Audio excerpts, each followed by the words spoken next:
పరమ పవిత్రమైనటువంటి కాలం శరన్నవరాత్రి కాలం. మనకి రోజు మొత్తం మీద అత్యంత పవిత్రమైన కాలం ఏది అంటే బ్రాహ్మీ ముహూర్తం. బ్రాహ్మీ ముహూర్తము అంటే సూర్యోదయాత్ పూర్వం ఉండేటటువంటి కాలం, తెల్లవారుజాము కాలం అంటామే.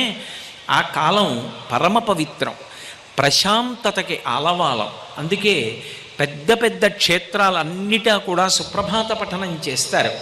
ఆ సమయంలో ధ్యానానికి కూర్చుంటే మనసు తనంత తానుగా వెనక్కి వెళ్ళి ధ్యానమునందు సిద్ధి పొందుతుంది.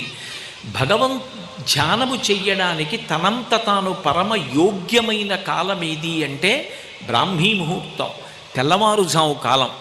దక్షిణాయనమంతా పుణ్యసముపార్జన చెయ్యడానికి యోగ్యమైనటువంటి కాలం. అందుకే చూడండి, ఆశ్వీజ మాసం వస్తుంది, తర్వాత కార్తీక మాసం వస్తుంది. కార్తీక మాసం అంతా కూడా దీపారాధన, శివకేశవ